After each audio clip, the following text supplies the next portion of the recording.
Good morning, Sardis Baptist Church.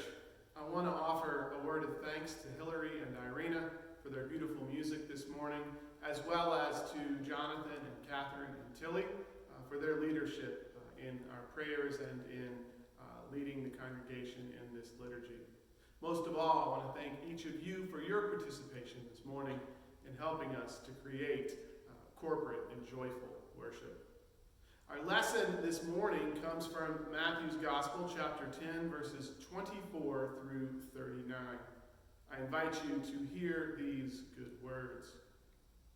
Verse 10:24 begins, "A disciple is not above the teacher, nor a slave above the master. It is enough for the disciple to be like the teacher and the slave like the master. If they have called the master of the house of Beelzebub, how much more will they malign those of his household? So have no fear for them, for nothing is covered up that will not be uncovered, and nothing secret that will not become known. What I say to you in the dark, tell in the light, and what you hear whispered, proclaim from the housetops. Do not fear those who kill the body but cannot kill the soul. Rather fear him who can destroy both soul and body in hell. Are not two sparrows sold for a penny? Yet not one of them will fall to the ground apart from your Father. And even the hairs of your head are still counted. So do not be afraid. You are of more value than many sparrows. Everyone, therefore, who acknowledges me before others, I will also acknowledge before my Father in heaven. But whoever denies me before others, I also will deny before my Father in heaven. Do not think that I have come to bring peace to the earth. I have not come to bring peace, but a sword. For I have come to set a man against his father, and a daughter against her mother, and a daughter-in-law against her mother-in-law. And one's foes will be members of one's own household. Whoever loves father or mother more than me is not worthy of me, and whoever loves son or daughter more than me is not worthy of me. And whoever does not take up the cross and follow me is not worthy of me. Those who find their life will lose it, and those who lose their life for my sake will find it." Friends, these are good words from a good God, for you, a good people. Thanks be to God.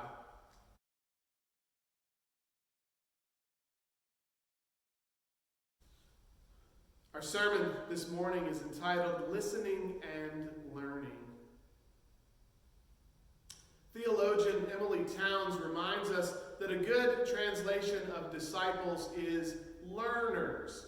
If we are to be disciples of Jesus, particularly as it applies to processing this week's text or any other text for that matter, we need to start from a place of listening. What is it that Jesus, however distorted through time and the redactions of ancient editors, is trying to tell us? And how will that message be applied in our individual and collective faith practices? Towns also reminds us to distinguish between disciples, those who are seeking to learn from a teacher, and apostles and messengers, those who are sent and commissioned to deliver specific messages. Towns believes that our task as readers and hearers is not to deliver the teachings of Jesus, but rather to pause and learn from Jesus who we are to be and what we are to say and how we are to communicate with others. So, friends of Sardis, this morning may we listen to and for Jesus in order that we might better follow Jesus. As with last week, we find ourselves confronted with a rather long text, with even more content to process. What we have before us is a passage about learning what it means to be obedient. And the first two verses hit us square between the eyes. A disciple is not above the teacher, nor a slave above the master. It is enough for the disciple to be like the teacher and the slave to be like the master. If they have called the master of the house Beelzebub, how much more will they align those of his household? I think if we pay too much attention to what tradition teaches us, and if we try too hard to proclaim this message rather than to learn from it, we can get ourselves into a whole lot of trouble. And where do I begin? Webster's dictionary defines obedience as being submissive, compliant, conformable, law-abiding to authority. And the Western world tends to view power dynamics in a vertical way. Therefore, our understanding of obedience most generally results in relationships where subordinates hold most, if not all, of the accountability, but are denied most, if not all, of the responsibility and privilege given to leaders. The subordinate's standard is to do what is required, to do the leader's bidding. And all too often, leaders are not held to their supposed standards to ensure the welfare of those whom they lead. So what happens? You get teachers who are more concerned about squashing challenges to their authority than generating an environment of collaboration and learning. You get masters who are more concerned with dominating others than being in partnership with their labors to better the estate. You get egomaniacs in every century who think that being like a leader is to follow or obey or regurgitate orders, even those that are at odds with God's intended creation. You get justifications for slavery and for white supremacy and for patriarchy, and you get monuments. Monuments, some cut in stone, others codified and stilled in historic documents to dole out a sick and twisted sense of law and order. And you get all of that because people insist on being apostles and messengers rather than being disciples. I wish more than anything that we could remove some of these metaphors of slave and master from our text. I think they've caused a whole lot of trouble over the years, and particularly for the last 400 years since 1619. I think their inclusion in today's text is unfortunate at best. And I do not want you to hear me say in any way that Jesus is condoning the owning or subordination of human beings or the lessening of anyone's value. I think that Jesus uses two common forms of authoritative relationships in his first century context to help illustrate his point. I also know from everything that I've read in scriptures about Jesus that Jesus didn't believe in vertical relationships. Jesus believed in lateral relationships. In Jesus, here is one who washed the feet of his students.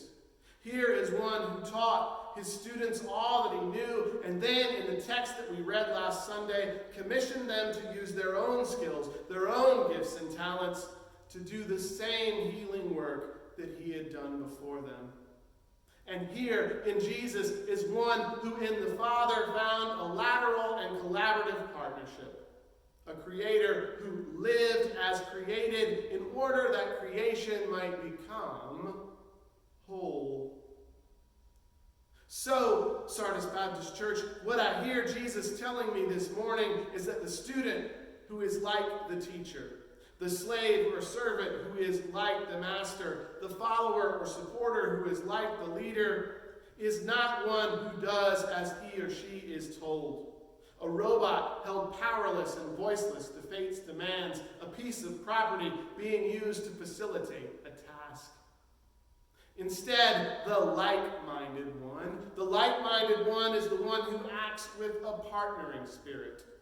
facilitating mutual accountability, responsibility, and respect for individual and communal relationships. If we are living as God intends, we are not living in zero-sum game relationships where superiors have everything and subordinates have nothing. Instead, in God's intended creation, there is enough for everyone to be enough, without anyone having to give up the things that make them enough. We belong to a Creator that is vast and complex, and yet is humble and attentive enough to be mindful of the affairs of sparrows and even count the hairs on our heads. And yet we marvel at presidents who make personal phone calls, or CEOs who remember the first names of factory workers, or celebrities and athletes who respond to fan mail. What do I hear in the first part of this passage, and what do I learn from Jesus this morning? If I want to model right relationships, I need to look no further than the ones our Creator fashioned for us, and the ones that Jesus modeled for us, not to the examples of so many of our privileged ancestors that were distorted and depicted. God lives in loving partnership with God's people. Jesus loved others as God loved and loves him and us. Real, obedient, covenantal, lateral relationships follow that model. There is a second part of our text this morning, another provocative statement. Jesus says, "Do not think that I have come to bring peace to the earth. I have not come to bring peace, but a sword." Then follows a list that upends traditional relationships we hold dear. Children and parents, in-laws and outlaws, enemies and neighbors. Well, I know these words and images are jarring and harsh, violent even. So let me prompt us again to learn from this text before we presume to proclaim it, or act upon it, or even wield a sword. Just as the scriptures tell us that Jesus lived in lateral rather than vertical relationships, they also tell us that Jesus didn't use a sword or guns or chariots or armies or tanks or explosives or nuclear weapons to do his bidding. Jesus did not equate violence against others with obedience to God, nor did Jesus call us to violence. But we need to be careful not to confuse Jesus' insistence on peaceful means with passivity, nor Jesus' ministry as one that avoided controversy or sought to maintain the order of vertical authority. Jesus would not have faced persecution and eventually crucifixion if his message was benign. I believe that when Jesus says he's come with the sword, he's telling us that he's come to mow through the systems that give us a false sense of peace. In other words, Jesus didn't come to affirm the authority of Caesar. He came to turn authority on its head. Jesus tells us that choosing to be obedient to God, that is, living in lateral relationships, is going to put us at odds with so many of the people we long to please and jeopardize the relationships we long to maintain. Sometimes, maybe even lots of times, doing what God requires is going to be at odds with what mamas and daddies, teachers and pastors, and city leaders and politicians, employers, and other authorities want us to do. Because not everybody wants everybody to have enough. Hashtags, sustainable wages, equitable schools, fair housing, labor and hiring practices, equal justice, reparations and apologies, name changes and monument removals, even seatbelts and helmets, face masks, and 6 feet of distance can be a bridge too far. For too often, those in positions of privilege and power have viewed the subsistence and struggles of their neighbors as a necessary cost for peace, a necessary sacrifice to ensure their excess. Jesus made a habit of dying to his excess in order that he might live into the abundance of God's enoughness. In so doing, Jesus strained the relationships, systems, and customs of his community. Nazareth didn't want his healing or fame to leave town. His siblings didn't want his unseemly behavior and controversial statements to upset his parents' good name. The local clergy didn't want him working on Sabbath. The disciples didn't want him preaching to Samaritans. The temple authorities didn't want his piety disrupting their honeypot. And one has to believe that his daddy wasn't thrilled to have a contributor to his household pursue itinerant ministry over the building of family wealth through marriage and commerce. And this is to say nothing of Jesus' stance on politics, the economy, theology, and law. Jesus protested and persisted and dissented again and again and again. So, what do I learn from the second part of this text? What am I hearing Jesus tell us? Jesus always, I think, reminds us to do as Micah and other prophets do, of what it means to be obedient disciples. But this morning, Jesus also reminds us that our obedience to God will often be in conflict with our obedience to the little gods in our lives. And I think what I'm learning from Jesus this morning is that I am often too eager to seek obedience in the form of finite peace. I am often too eager to seek that peace. That is, to fight for the pleasantries of relationships rather than work for the enoughness of my neighbors. Ryan Newson, who joined us on Wednesday night for a discussion about Confederate monuments and how we can use theology to disrupt their meaning, also made an observation about learning and listening. I'm paraphrasing what he said, but he posited that every generation has the opportunity, responsibility, and accountability to accept or reject the teachings and expressions of prior generations to determine the soundness of their systems. And Ryan went even further the other night. He says that every generation actually does this. I pray that we at Sardis might learn from the things that Jesus has to tell us, and that we might one day find the courage to change those things that stand in stark contradiction to his teachings.